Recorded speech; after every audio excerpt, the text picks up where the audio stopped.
دعوني دعوني أناجي حبيبي ولا تعذلوني فعاذلي حرام ولا تعذلوني فعاذلي حرام دعوني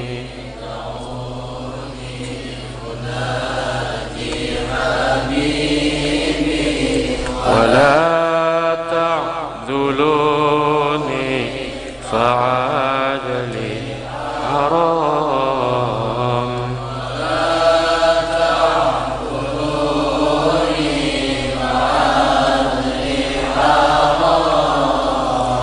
تعلم بكايا ونوح يا حمام تعلم بكايا ونوح يا حمام وخذ عن شجوني دروس الغرام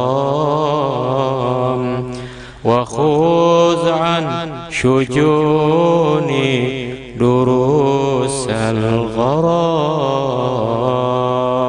دعوني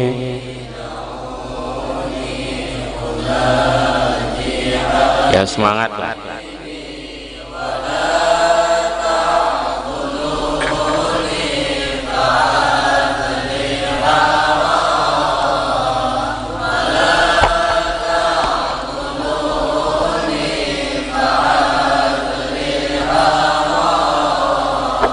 تعلم بكايا ونوح يا حمام تعلم بكايا ونوح يا حمام سكرت بخمر الهوى والغرام سكرت بخمر الهوى والغرام دعوني أناجي حبيبي ولا تعذلوني حرام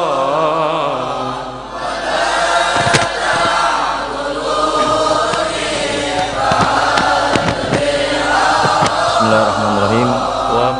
Assalamualaikum warahmatullahi wabarakatuh. Alhamdulillahi rabbil alamin. Allahumma salli ala Sayyidina Muhammadin wa ala ali Sayyidina Muhammad miftahi babi rahmatillah adada ma fi ilmillah salatan wa salaman daimaini bidawamul mulkillah. Amma ba'd. Hadirin jamaah, para pendengar yang dicintai oleh Allah Subhanahu wa taala.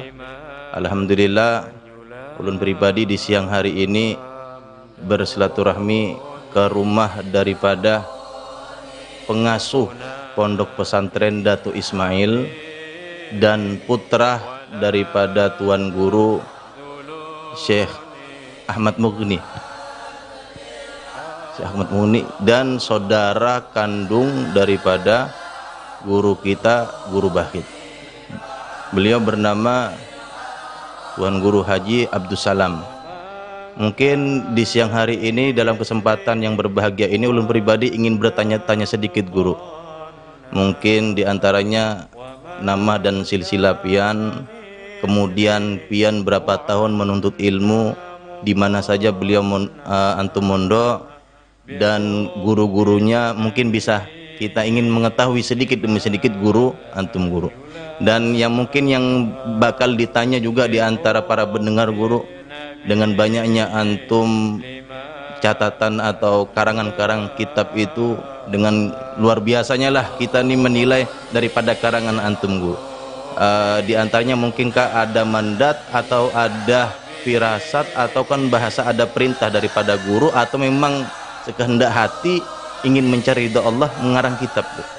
Nah itu mungkin nanti yang kita bakalan tanya guru. Di antaranya mungkin bisa antum mengenalkan diri, nama antum, bin antum, terus dilanjutkan dengan berapa tahun antum mondok itu guru. Oh ya, bismillahirrahmanirrahim. Alhamdulillah wassalatu wassalamu ala Rasulillah wa alihi wa sahbihi wa mawalah. La haula wa la quwata illa billah. Amma ba'du. Al-Faqir Haji Abdus Salam bin Ahmad Mughni bin Ismail bin Muhammad Tahir bin Syihabuddin. Syihabuddin ini ada yang mengatakan anak Datuk Kelampayan, ada juga mengatakan cucu Datuk Kelampayan, yaitu bin Khalifah Hasanuddin bin Syekh Muhammad Arsyad Al-Banjari. Itu yang mengatakan Syihabuddin cucu dari Datuk Kelampayan. Dan itu diantaranya diakui oleh Kiai Haji Sufyan Jalil Martapura. Dan waktu di Makkah, beliau juga meninggal di Makkah Al-Mukarramah. Lahir di Barabai, Kampung Arab, 1 Zulhijjah 1398 Hijriyah. Kalau Masehinya ini agak sulit karena orang tua mencatatnya Hijriyah. Jadi ada yang mengatakan 1977, ada yang mengatakan 1979. Bulannya juga entah bulan apa, yaitu kurang jelas. Yang jelas itu 1 Zulhijjah 1398 Hijriyah. Terus antum lahir tanggal berapa, bulan berapa, dan tahun berapa Bu? Nah itu tadi 1 Zulhijjah 1398 Hijriyah. Sekarang sekitar Umur sekarang 1942, jadi 44 kalau Hijriyah. di dalam bidaya antum itu mengenal agama itu di pendidikan agama apa abah dulu yang mengajarkan antum atau langsung ke pondok pesantren? Yang pertama mengajarkan adalah ibu, karena bersama ibu sejak kecil di nama desa namanya Durian Gantang, Kecamatan Labuan Nama Selatan, Kabupaten Hulu Sungai Tengah, Kalimantan Selatan. Kemudian dari ibu diajar juga oleh nenek waktu itu, diajar juga itu mengaji Al-Quran. Guru-guru di kampung itu guru siapa namanya, guru Masrani dan lain-lain lah. Pada usia SD kelas 5 naik ke kelas 6, kita disuruh mondok ke pesantren Hidayatul Rahman waktu itu di Barabai yang diasuh oleh kakak kita sendiri. Itu sekitar umur 11 tahun. Nah sampai itu tahun 1987 kalau tidak salah, itu 1 tahun dari berdirinya pesantren Hidayatul Rahman itu. Jadi kita generasi kedua, angkatan kedua dari pesantren tersebut yang kemudiannya diganti dengan nama Nurul Muhibbin. Asalnya Ar-Rahman menjadi Hidayatul Rahman, menjadi Nurul Muhibbin. Nah di situ kita mondok 5 tahun. Nah waktu itu cuma 5 tahun masa pendidikannya. Jadi pada tahun 92 ya kita tamat dari situ. Kemudian kita belajar dengan orang tua sampai 94. Nah jadi dari 92 ke 94 itu kita belajar dengan orang tua saja. Iya, mulai zamah di akhir masa hidup beliau. Setelah itu kita disuruh ngajar, karena prinsip dari orang tua dan kakak ini adalah mengajar itu adalah belajar. Jadi kalau kita belajar aja terus, itu lama baru alim. Kalau kita mengajar, kita harus mutalaah banyak kitab, harus membaca banyak kitab, menguasai pelajaran, maka kita cepat menjadi alim. Kalau mau cepat jadi alim, maka mengajarlah. Itu dari orang tua seperti itu. Mengajar dari kelas 1, kemudian kelas 3, kemudian kelas 6 di pesantren Rahmatul Ummah waktu itu, sebelum disatukan dengan Hidayatul Rahman menjadi Nurul Muhibbin. Iya. Kita mengajar dari 92 itu sebenarnya, dari lulus di Hidayatul Rahman itu disuruh mengajar sampai 98. Jadi 92 6 tahun ya. 6 tahun. Dari 98 itu kita mulai keluar gelanggang istilahnya, keluar pondok. Area pondok pesantren itu ceramah di masyarakat, maksudnya itu khutbah ceramah di kampung. Sampailah kita pada tahun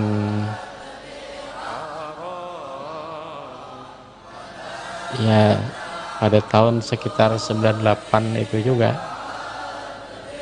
kita sampai ke Kaltim waktu itu. Ke Kaltim bulan-bulan Mi'raj atau bulan-bulan Maulid, ya kita ke Kaltim. Akhirnya pada tahun 9 berapa ya? Pada tahun 2009. Nah, jadi dari tahun 98 kita keluar pondok, keluar gelanggang pondok, ceramah di berbagai desa, berbagai kota, sampai pada tahun 2009 kita menetap di Kaltim, di tanah Kurobo, kemudian Samarinda. Kemudian pada tahun 2015 kita menetap di Kuaro. Nah itu. Tapi menuntut ilmu itu tidak pernah berhenti. Jadi kita mengajar sebenarnya belajar, dan kita ditinggalkan orang tua pada usia 17 tahun. Jadi hanya mulazamahnya 2 tahun, maka kita masih merasa kehausan. Maka kita suka bagaimana caranya, yaitu memperdapati yang belum kita dapati daripada ilmu. Kita suka berziarah kepada alim ulama, berkunjung, berziarah, istilahnya apa ya begitu. Karena mengaji kitab pada waktu yang singkat itu tidak mungkin, akhirnya kita suka meminta ijazah umum atau ijazah khusus pada amalan, wiritan atau itulah. Nah, dalam rangka ijazah ini tabarukan istilahnya. Kita ingin sekali mondok di mana, tetapi ya kita sudah berkeluarga pada tahun 95, sudah ada tanggungan, jadi mondok tuh susah sekali, dan sudah orang tua meninggal, banyak rintangan dan banyak kendala intinya. Tetapi ya semangat tidak pernah habis, dan sejak kita belajar, kita berusaha merampungkan pembahasan dalam suatu tulisan. Jadi banyak sekali tulisan kita yang bahkan tidak dicetak atau tidak dipublikasikan karena hanya sekedar rampungan bahasan. Nah, jadi kita biasa mutalaah itu kalau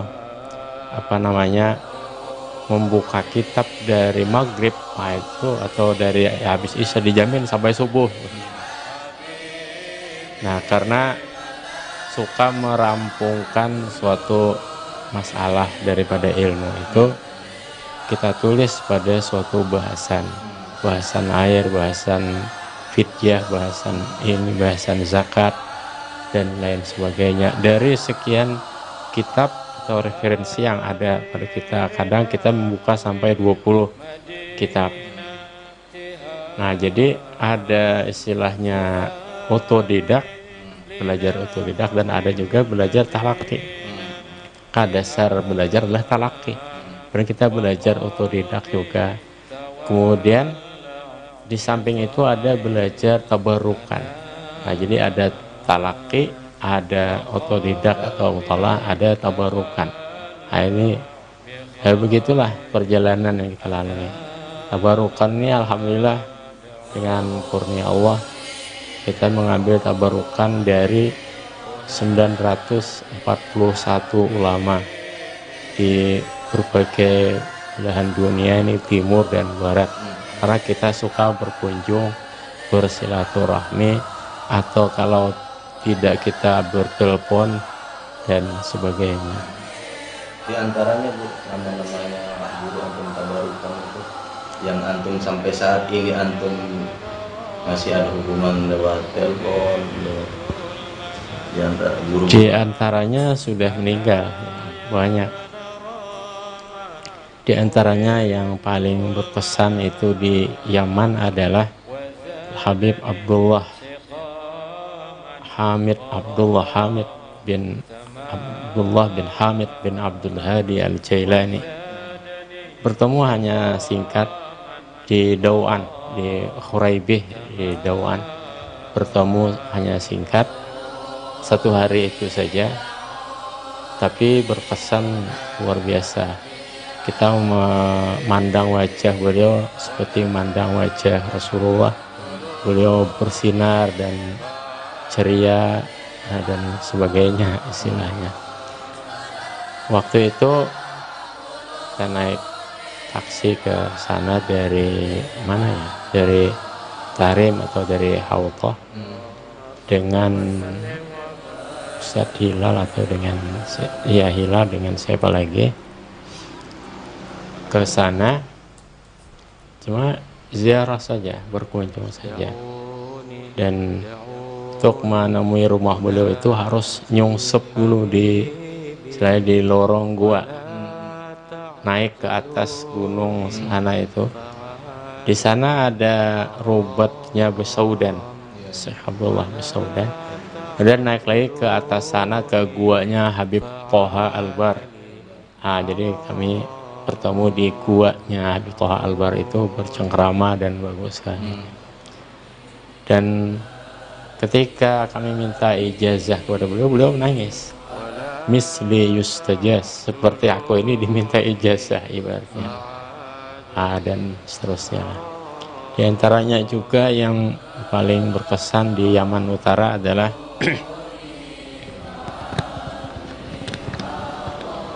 yaitu Profesor Dr. Habib Hasan bin Muhammad Makbuli Al-Ahda. Kami berkunjung ke rumah beliau di Murawah. Saking mulianya beliau, akhlaknya, kami dijemput ke terminal istilahnya oleh anaknya, ditungguin dan sebagainya. Dan menemui beliau ini sudah beberapa upaya di Sona. Beliau mengajar di Masjid Muhammad bin Nasir, mengajar tafsir Qurtubi, tapi bertemunya sewaktu di Murawa'ah. Masya Allah. Di antaranya juga yang berkesan itu Al-Allamah Al-Murabbi Al-Habib Abdullah bin Saleh Al-Haddad di Hawi Al-Hawthah, seorang ulama besar yang mutakasyif. Ya, baju beliau saja sobek-sobek. Dan kami membaca risalah muawanah pada beliau. Kalau kepada Habib Hasan Al-Ahdal ini kami membaca syarah Bukhari karya Imam Ad-Damamini dan lainnya. Di antaranya juga siapa ya? Cukup banyak. Itu di Yaman ada Habib Abdullah Jailani, ada Habib Abdullah bin Saleh Al-Haddad, ada Habib Hasan Al-Ahdal, ada Habib Abdullah Ainul Karim bin Syihab, ada Habib Muhammad bin Ali bin Abu Bakar Al-Junaid, ada Habib Syekh bin Saleh bin Abdullah Al-Habsyi Munsib Hawtah, ada banyak sekali, ada Habib Ali Masyhur, ada Habib Salim Syatiri. Nah ini bertemu singkat-singkat saja, tapi ketika bertemu singkat itu selalu minta ijazah karena seperti tidak mungkin mondok. Terus guru antum selama mondok di pondok pesantren atau selama dalam masih pendidikan beragama itu, antum pernah tidak mondok pesantren ini keluar daripada Indonesia? Tidak pernah ke pondok di luar Indonesia, cuma sering ke halaqah ulama. Halaqah jadi ikut orang ngaji, misalnya di Makkah, di Zabid, ya ikut ngaji, mondok saya seperti khariji begitu, tidak mondok di dalam, tapi di luar. Itu di mana ya, Syed Ahmad Maliki. Kalau di Makkah di Syed Hamid Al-Kab, di Syed Abbas sama waktu masih hidup Syed Abbas Al-Maliki, di Syekh Jamhuri, di Syekh Makki, di Babul Umrah ya, di Masjidil Haram. Kemudian di Zabid kita ngaji dengan Syekh Izzi Al-Ahdal, Muhammad Izzi bin Sulaiman Al-Ahdal, dan Nihayatul Zain, ikut saja. Dia dengan Muhammad bin Ahmad Daud Al-Battah Al-Ahdal di Zabid 2 hari saja. Di mana lagi, di Thailand juga dengan Syekh Ahmad bin Abu Bakar Al-Ma'mawi, Sahih Muslim, dan banyak sekali. Artinya kita ikut pada pengajian mereka juga di Jawa dan lain-lain. Kemudian guru, antum di antara putra Syekh Ahmad Mughni yang ke nomor berapa guru? 7 ya. Berapa saudara di antara putra almarhum Syekh? Ya, istilahnya hidup 8 ya. Kakak kita KJ Muhammad Bakhir nomor 6, kami nomor 7. Mungkin di antara kakak antum pertama sampai saudara antum yang terakhir itu mungkin bisa kita pingin mendengar dari antum sendiri. Pertama almarhum Kanda Haja Zahra, yang kedua almarhumah ya Kanda Haja Bukis, yang ketiga almarhumah Kanda Haji Khamsah, kalau tidak salah ini urutannya 1, 2, 3 ya. Yang keempat almarhumah Kanda Haja Jumrah, yang kelima almarhumah Kanda Haja Syarifah, yang keempat Kiai Haji Muhammad Bakhir, yang keenam ya, yang ketujuh Al-Fakir, yang kedelapan adik saya Siti Aminah.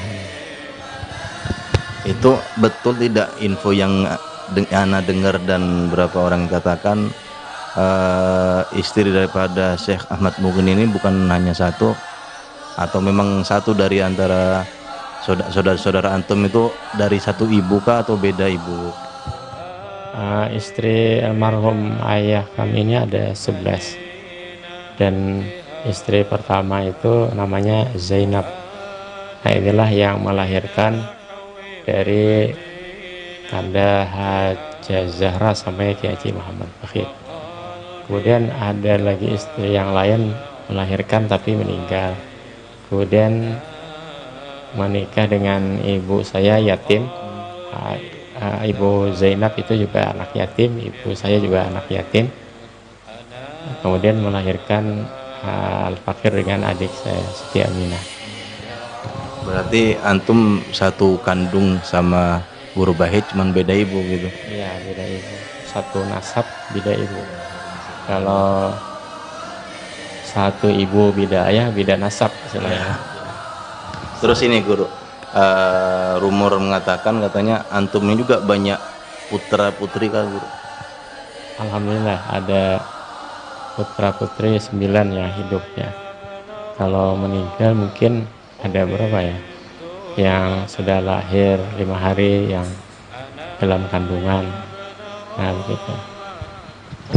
Ini beliau ini termasuk salah satu pengasuh Pondok Pesantren Datuk Ismail, yang mana Datuk Ismail ini saudara bertempat tinggal di Desa Kelempang Sari atau Trankuaro, Kecamatan Kuaro, Kabupaten Pasir, Kalimantan Timur, yang mana beliau ini termasuk juga orang selain mengasuh di pondok pesantren, dan beliau juga banyak tempat-tempat yang didatangi beliau untuk menyebarkan ilmu agama yang beliau dapat daripada guru-guru.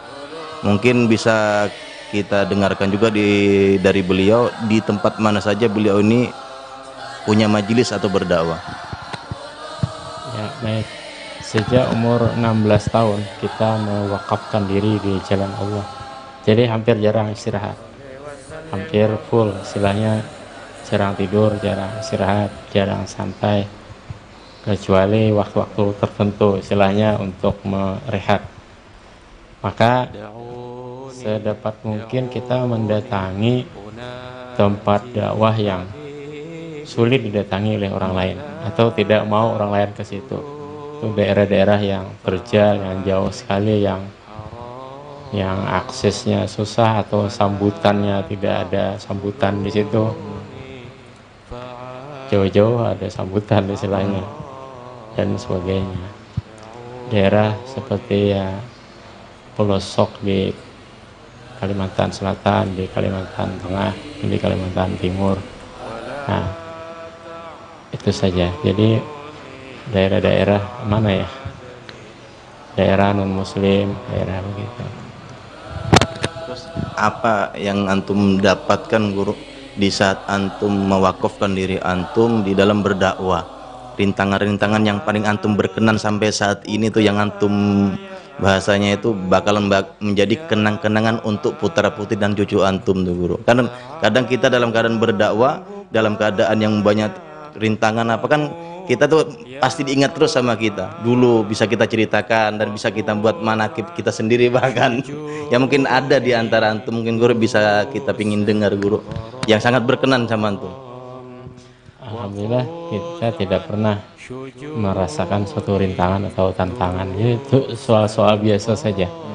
Kita ya pernah sampai diancam mau dibunuh dan lain-lain. Itu hal-hal yang biasa. Kita anggap sesuatu yang biasa. Jadi bukan teror, itu bukan hal yang apa luar biasa atau sering terjadi, itu biasa-biasa saja. Mau ancaman rampok, ancaman dibunuh, ancaman, dan apalagi ya trouble di perjalanan, dari itu banjir kita seberangi, kemudian becek dan bermalam di hutan, hal lain sebagainya. Itu ya daerah-daerah sulit kita tidak juga membanggakan diri, tidak juga meriakan, tapi bagaimana ya, sekali-sekali kita menceritakan itu. Terus yang ana baca juga di antara pesan yang antum kirim di via WhatsApp, di via Facebook, di antara masalah barang siapa yang ingin wakalah. Nah itu sampai saat ini yang bikin pertanyaan pribadi buat anak guru. Itu maksudnya wakalah dicatat di karangan antum. Maksudnya wakalah itu seperti apa guru? Nah, alhamdulillah Al-Fakir menulis, katanya ada teman mendata tulisan ini 110 karya yang sebagian manuskrip masih ditahqiq, istilahnya masih diteliti lagi. Di antaranya itu ada tentang wakalah bil ijazah. Jadi Al-Fakir ini diijazahi dan diwakalahi oleh lebih 25 ulama yang mereka mengijazahi Al-Fakir ini dengan yaitu juga apa keluarga, kemudian murid, dan siapa yang Al-Fakir ingin istilahnya untuk mengijazahinya, maka mereka mengijazahi semuanya. Nah, itu ada datanya. Itu minimal. Bahkan jika kita masuk pada grup Masyikhah Banjariyah yang mereka mengijazahi dengan istid'a atau permohonan, grup Masyikhah Banjariyah itu tertulis di situ mengijazahi sampai ke murid, sampai ke siapa yang menyukai atau yang kita ingin memberi dia ijazah. Maka itu lebih dari 250. Jadi wakalah itu adalah yaitu pertama dahulu kepentingan sanad. Sanad itu yaitu periwayatan, meriwayatkan suatu hadis atau suatu kitab atau suatu amalan. Nah, cara mendapatkan kitab, mendapatkan hadis dan mendapatkan amalan itu dengan samaan, mendengar, atau dengan ijazatan, diijazahi. Nah, ijazah ini memang lemah. Dia tidak masuk dalam syarat Imam Bukhari dalam Sahih Al-Bukhari. Karena salah satu keistimewaan syarat Imam Bukhari dalam Sahihnya adalah al-luqya, bertemu.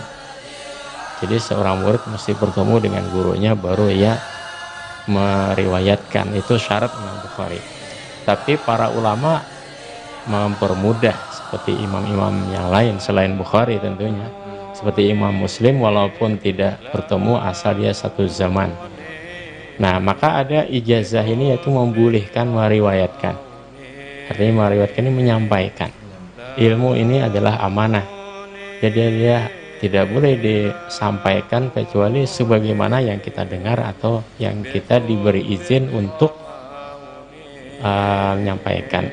Ijazah ini istilah kita izin menyampaikan, izin mengajar kita dapatkan waktu usia 16 tahun juga. Izin apa lagi ya? Izin menghadiskan hadis, izin berkhutbah, izin ini, izin itu namanya ijazah. Ada izin khusus maka disebut ijazah khusus. Nah, ada izin umum disebut ijazah umum. Yang lebih khususnya adalah al-wakalah fil ijazah. Itu mewakilkan dalam memberi ijazah.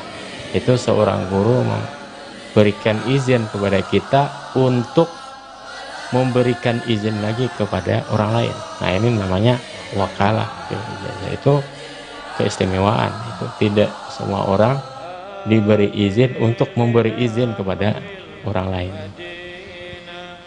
Terus wakalah ini yang antum share itu khusus untuk para asatid ustadz atau umum bagi masyarakat minal muslimin wal muslimat, orang Islam? Nah, itu khusus. Jadi kalau dia tidak punya santri, tidak punya murid, tidak diberi wakalah, tidak diberikan wakalah. Jadi wakalah ini izin dari guru-guru al-fakir, kemudian wakalah dari al-fakir juga. Artinya wakalah ini pada sekian ilmu yang kita terima dari para guru secara riwayat, istilahnya namanya riwayat. Ini adalah awal mula dari paham, karena ilmu itu adalah paham, tapi riwayatnya adalah informasi. Nah, informasi awal setelah kita pahami baru menjadi ilmu. Jadi dia bahan baku daripada ilmu itu. Ilmu akan menjadi amal, amal menjadi ikhlas, ikhlas menjadi istiqomah. Ini harapannya seperti itu. Alhamdulillah agak sedikit sudah paham sudah masalah wakalah. Terus mungkin bisa kita lanjut pertanyaan sedikit guru.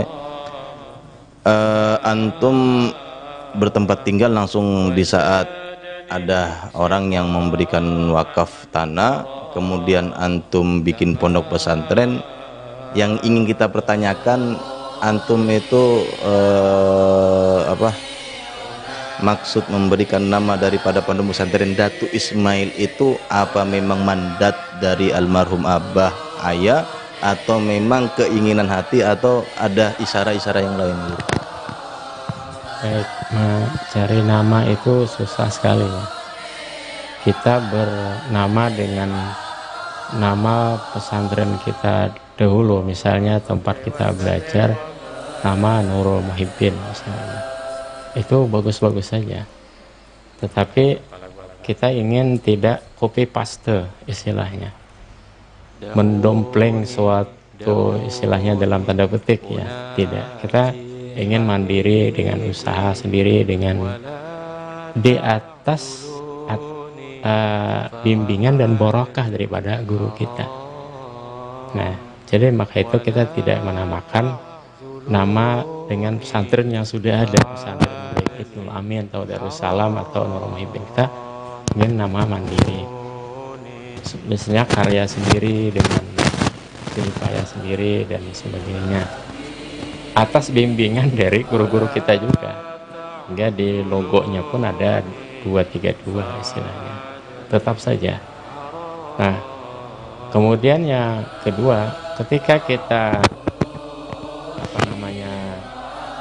tidak memiliki suatu nama, maka bukan kita mendompleng nama datuk kita, karena di sini nama datuk itu tidak dikenal, karena di sini bukan Kalimantan Selatan kan, tidak dikenal di sini. Tidak kalau kita menamai tokoh terkenal di sini misalnya.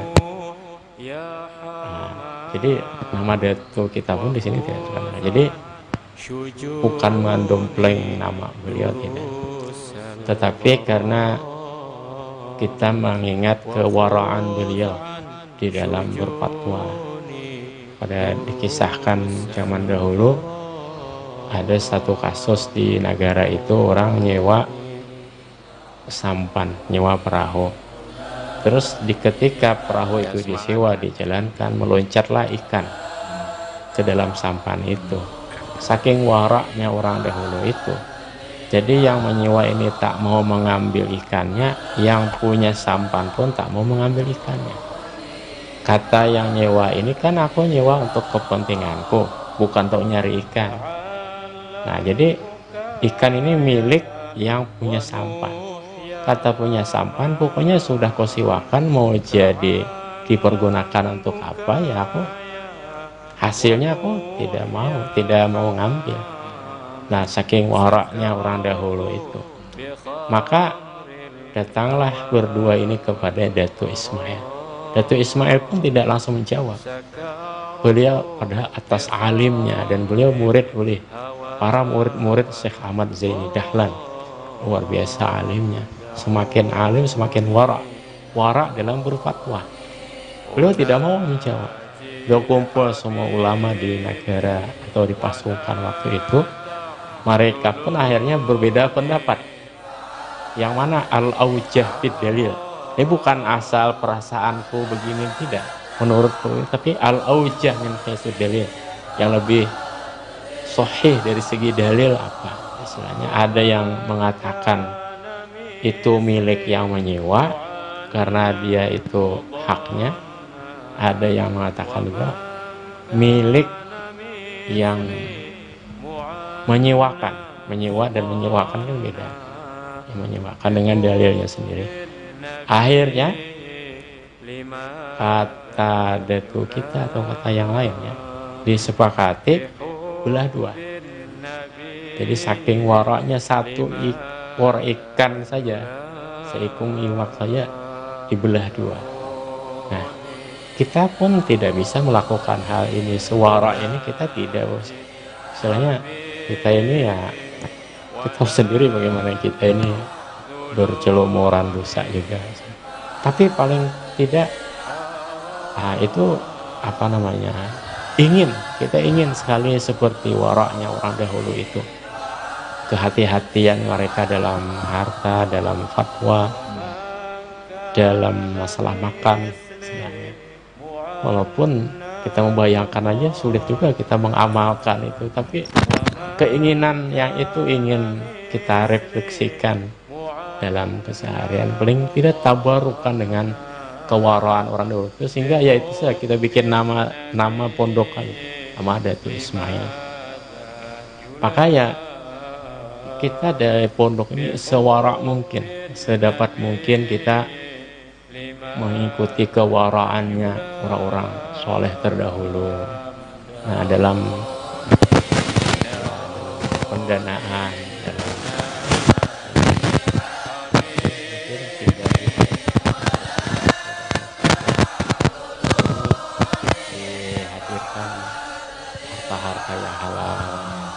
barokah, istilahnya. Tidak juga menuduh orangnya, tidak. Tapi ya begitu saja. Tapi karena salutnya tuh sama antum dengan tekad bulat niatnya itu dalam membimbing pondok pesantren tuh dari nol kita ngelihat santri itu istirahat tidurnya hanya di bawah terpal sampai sekarang ini dihitunglah daripada 100% ini mungkin 60% yang ada. Saking doa dan tekad bulatnya beliau ini dalam membuat pondok ini. Dan insya Allah mudah-mudahan santri semua yang lulus di sini insya Allah mudah-mudahan dapat doa berkah beliau dan datuk beliau, abah beliau. Amin insya Allah. Guru, mungkin ada kalimat sepatah dua patah buat jamaah haus ilmu dan kita collab channel YouTube Mahabbah channel. Alhamdulillah haus ilmu sekarang ini collab dengan Mahabbah channel, yang mana mudah-mudahan dengan kalimat sepatah dua patah dari antum insyaallah jamaah yang tadinya kurang mengenal ulama, kurang dekat dengan ulama, insyaallah mereka lebih dekat dan lebih mengenal ulama, guru. Yang tadinya kurang kecintaannya kepada ulama karena mungkin kesibukannya dengan dunia, insyaallah mudah-mudahan dengan ada channel ini, dengan konten ini, insyaallah mereka lebih dekat lagi, guru. Mungkin ada sepatah dua patah dari antum, guru, untuk menyemangati mereka semua, guru, terutama saya pribadi, guru. Tentang apa nih? Ya sekata dua patah lah apa yang disampaikan menuntut ilmu. Ya kami bukan ulama dan kami berkhidmah saja, jauh sekali dari kriteria ulama. Jadi kalau ada kita kenal dengan ulama, maka hargailah, hormatilah. Dan satu hal yang cukup penting katakan oleh Syekh Mukhlid Al-Huzaifi, guru kita pada Tariqah, salah satu Tariqah. Di hadapan guru itu seorang murid ini tidak boleh megang tasbih, tidak boleh megang sejadah, seolah-olah sholat sunnah istilahnya di hadapan guru. Justru di hadapan guru itu kita seperti orang bodoh agar kita dimarahin oleh guru. Nah, jadi banyak sekali rangkaian adab-adab yang dibicarakan oleh ulama. Di antaranya juga apapun kesalahan kekurangan guru itu harus dimaafkan. Harus dilupakan. Jadi jangan kita menilai guru siapapun itu, wah dia itu begini. Ini bahagian orang-orang yang tak akan mendapatkan keberkahan. Mau dia Habib atau dia bukan Habib, punya guru lah istilahnya. Apapun permasalahannya, problematikanya, kekurangannya, aibnya, jeleknya, itu dimaafkan, harus dilupakan. Dan begitulah apa yang diajarkan oleh Bah Khalil, Syekhuna Khalil Muhammad Khalil bin Abdul Latif Al-Bangkalani. Jadi kalau kita protes kepada guru itu, tidak akan mendapatkan barokahnya. Kesalahan dia, urusan dia dengan Tuhan. Dia mungkin lebih tahu daripada kita. Dia bertemu dengan guru-gurunya, istilahnya kan. Kita istilahnya walaupun mungkin tua usia, tapi ya siapa kita mau kritisi alim ulama. Nah, ada seorang murid yang ikut ngaji ke Bah Khalil, dan Bah Khalil ini tanpa penjelasan ngajinya itu. Ngaji itu bukan seperti orang sekarang diterangkan panjang lebar, tidak. Bah Khalil ini katanya, ini diriwayatkan dari murid-murid guru-guru kita, dari murid-murid Bah Khalil. Jadi Bah Khalil ini mengajarkan itu sorogan atau apa artinya. Jadi baca aja tanpa dhamir itu dikembalikan, innahu kazalik, innahu itu bahwasanya dia seperti itu. Tidak dijelaskan dia siapa seperti itu apa. Innahu kazalik. Lalu ada seorang murid bertanya, guru, kok bagaimana?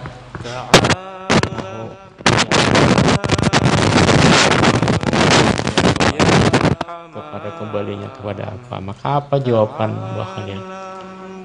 Innama ya'rifud dhamir sahibud dhamir. Makanya lah orang yang tahu kemana kembalinya dhamir itu orang yang memiliki hati. Jadi kalau dia perhatikan dari pertama, dia paham bahwasanya dia itu seperti itu, dia siapa, seperti itu apa, dia kalau dia menyimak dari pertama dia paham. Baik. Jadi orang besar itu justru terlihat kecil, orang besar itu terlihat justru biasa-biasa saja, tidak menjelaskan sedemikian rupa terangnya apanya istilahnya. Nah jadi wallahu alam. Nah, maka misalnya kita belajar dengan Syekh Hamid Alawi Al-Kab di Makkah, wah kita mana mengerti. Kita juga belajar dengan almarhum ayahanda kita, mana mengerti kita. Bersekian tahun paling 1-2 hal yang kita ingat. Makanya kalau kita belajar tuh nulis. Nanti suatu ketika tulisan ini dibaca lagi, Allah timbul paham. Kalau kita belajar dengan Syekh Hamid Alawi Al-Kab, mana paham, lu baca aja, bahkan tak diartikan, apalagi dikembalikan dhamirnya kemana, ya kan? Diartikan, diterjemahkan saja tidak. Tapi ala kulli hal kita menikmati. Makanya dikatakan oleh Syekhuna Khalil tadi, innama ya'rifud dhamir sahibud dhamir. Yang hadir hatinya di pengajian itu dia akan paham. Yang tidak hadir ya tidak paham. Nah begitu. Itu mungkin itu saja. Mudah-mudahan terima kasih terhadap Guru Abdus Salam telah meluangkan waktunya untuk wawancara singkat sedikit ini atas profil beliau. Mudah-mudahan sedikit profil beliau yang kita dapat ketahui mudah-mudahan bermanfaat untuk kita semua. Ingat, kita siang hari ini kolab ya bersama dengan Mahabbah Channel. Jadi jangan lupa subscribe juga channel Mahabbah Channel dan channelnya Habib Fikir Bahnasan di Konten House Ilmu. Insya Allah next berikutnya, video berikutnya kita akan menayangkan biografi dan profil daripada Pondok Pesantren Datu Ismail dan santri-santrinya. Insya Allah. Mungkin Guru terima kasih telah waktunya. Mungkin ini dapat kita sampaikan. Assalamualaikum warahmatullahi wabarakatuh.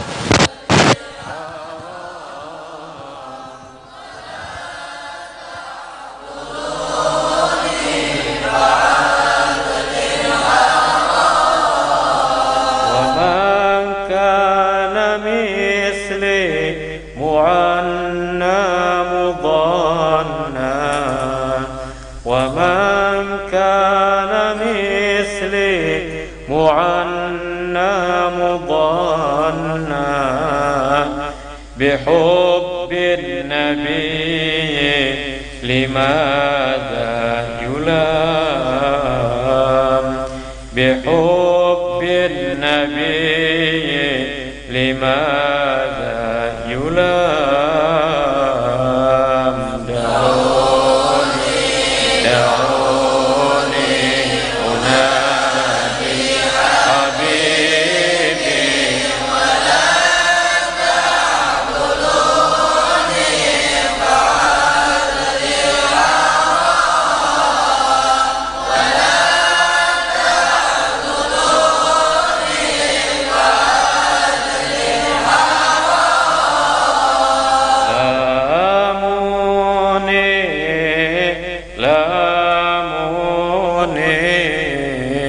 بحبك رموني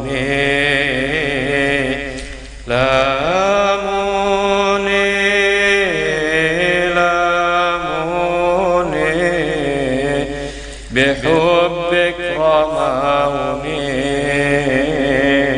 يا قرة عيوني عليك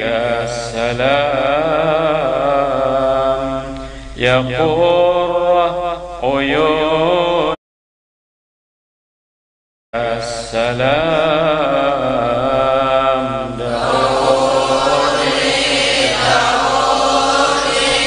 أنادي حبيبي دلوني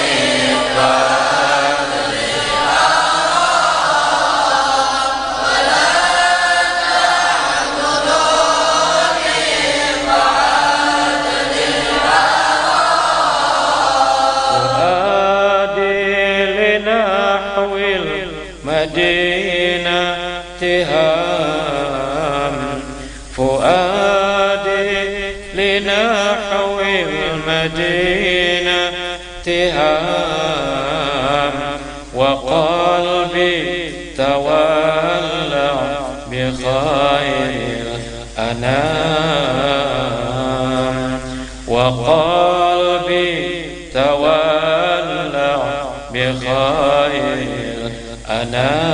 الأنام دعوني دعوني أنادي حبيبي ولا تعبدوني فعل الحرام ولا تعبدوني فعل الحرام أنا يا ابن رامة حرمت المنام أنا يا ابن رامة حرمت المنام وزادني سقاما غرام تمام وزادني سقاما غرام تمام